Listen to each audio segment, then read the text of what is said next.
you about the Park Tool chain checker. Those guys are not very expensive. I think you can get them for about 25 bucks, 25, 26 bucks.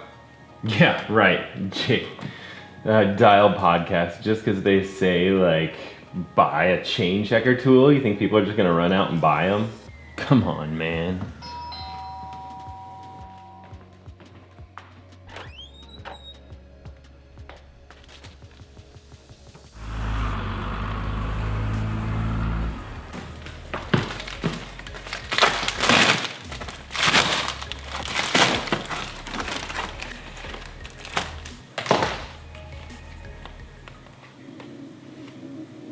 Son of a...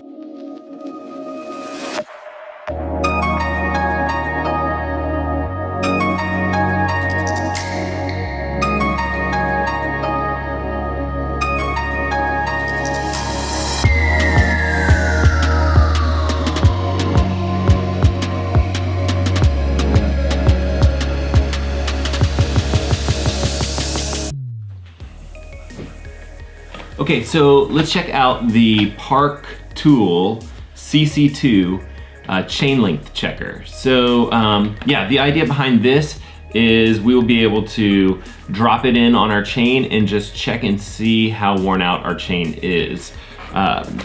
Comes in a pretty small package here, and just take a quick look. Looks like there's some instruction. Okay, not much in the packaging. Instructions on how to use the tool, and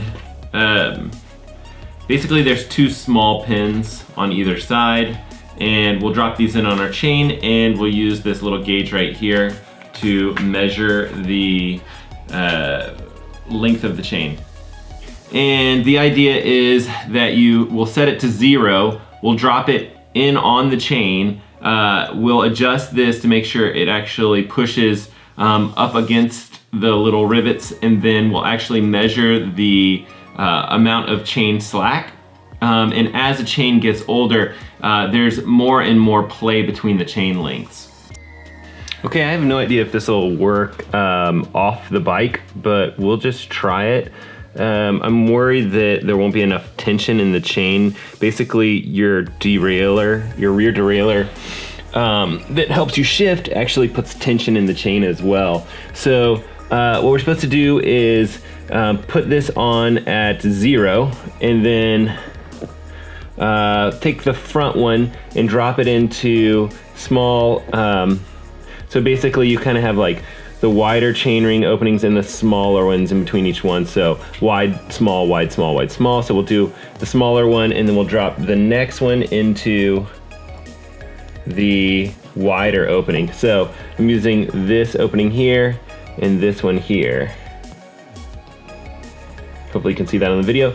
And then we'll just we'll gently give this a push, and we're measuring at really right at 0.5. So that's kind of the end of the life of this chain. If you're using a 10-speed cassette in the rear, you could probably push it all the way to 0.75. But I'm actually biking on an 11-speed cassette, and what they recommend is actually to go ahead and change it at 0.5 when you have that 0.5 amount of stretch in your chain.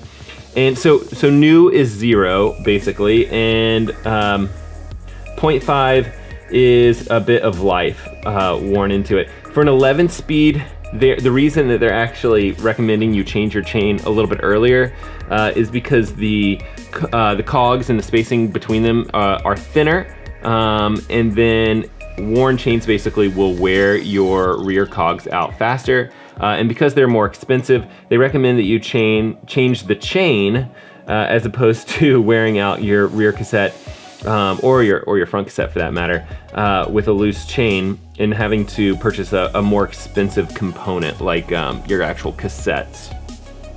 Okay, this is my time trial bike that kind of was sitting upright in my office. It's a little dirty. And this one is measuring I don't know if you guys can see that. Let's pull it down so you can actually see. That says a little bit more than 0.25. So halfway through the life of this chain. Okay, let's check the road bike. That one is 0.75 and it's an 11-speed cassette. So it's probably time to go ahead and replace this chain. And this is my steel cyclocross bike. And it's also 11-speed.